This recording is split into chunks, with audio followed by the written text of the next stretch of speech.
Glory to Jesus Christ. Today is Monday, February 23rd, the first day of the fast in 2026.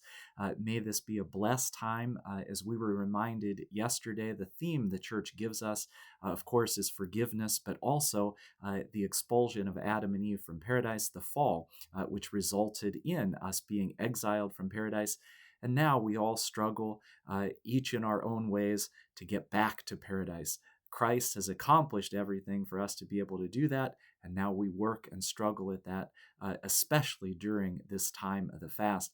It's an interesting thing that at the very end of the fast, as we celebrate the resurrection of Christ during Bright Week, that the doors of the icon screen, the royal doors, remain open for that week. And it's a reminder to us that the doors to paradise are opened. And it'll be today that we'll speak a little bit more about that as we get to our theme this year about the diary of a Russian priest. So this is Father Alexander Elchaninov, who was a Russian priest. He was born in 1881 and died in 1934. So he lived through the time of the communist revolution in Russia. And so on this first day when we begin these videos, we'll mention a little bit about his life. Throughout the time of the fast, we might mention some more things about his life in particular. But today, let's just hear how he became a priest. So Father Alexander was a schoolmaster in the Caucasus region of Russia, and it was that the Bolshevik regime did not come to power in that area until 1920. So the revolution was in 1917, and then in 1920, when the communists were able to get there, the Bolsheviks, to the Caucasus region, they deprived Father Alexander of his post as principal. The school was nationalized, and paradoxically, all the liberal and advanced aspects of the curriculum were abolished by the revolutionary government. During the months of famine and chaos that ensued, Elchaninov worked in the American Near East Relief, organizing crafts, workshops, sports, and educational recreation for children who were fed by the Hoover Relief Organization. Like so many other members of the intelligentsia, Elchaninov was driven from his native land by the tempest of revolution. In 1921, he left Russia with his wife and baby daughter, settling in the south of France at Nice. Here he undertook agricultural work at first, at the same time giving lessons in Russian language and history to Russian children studying at French schools. He gave lectures on a variety of topics to the Russian colony and organized religious and philosophical discussions groups for the Russian youth.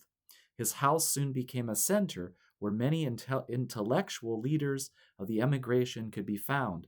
On a visit from Paris, professors and writers such as Bulgakov, Vyacheslavtsev, Zander, Ilian, and many others. But by now it had become clear that an ordinary career as a teacher could no longer satisfy Alexander, and that he was called to another higher vocation. Here, in his own account of how his path became clear to him, I received a letter from Father Sergius Bulgakov in which he urgently advised me to enter the priesthood. I was dumbfounded. At first I was frightened, as we are when we hear the voice of destiny, of fate. I understood immediately that this was something irrevocable, that this indeed was my destiny.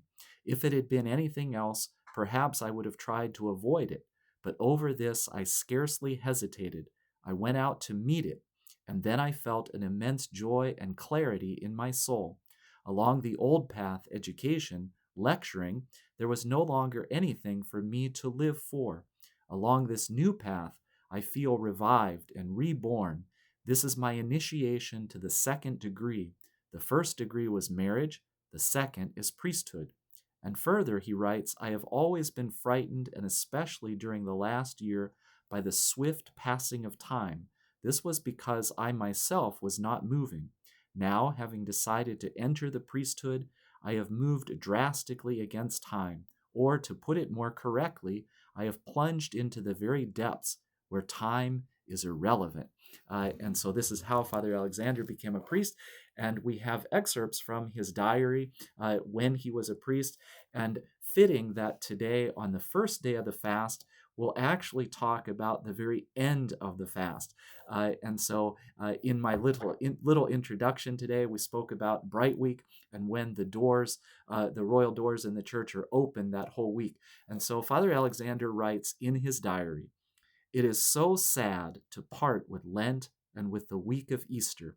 I am always grieved by the closing of the sanctuary gates on the Saturday of St. Thomas, and in general by the ending of Easter week. We still sing Christ is risen, but everything becomes more difficult, as if the gates of the kingdom of heaven had really closed, those gates which have only just been opened in answer to our prayers and fasting. People plunge themselves once more with a sort of ravenousness into futile, worldly pursuits, and the churches become empty." And so this is an amazing warning for us ahead of time to not let that happen.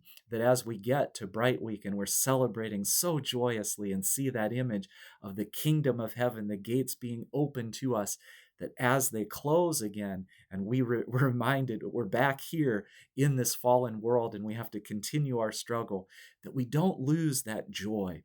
That yes, there will be an earthly sadness that happens on that day, but that we don't lose the joy. And that, as he said, the churches then become empty. But for us to remind ourselves of that, that we continue and work and continue to strive to get closer to Christ. So what amazing words from Father Alexander on this first day, reminding us as we get to the end. So let's be actively thinking already of where we're headed. We're headed towards the cross, the resurrection, and the gates of the kingdom being open for us, but then that the struggle will continue on after that. May again this be a blessed and profitable fast. Glory to Jesus Christ.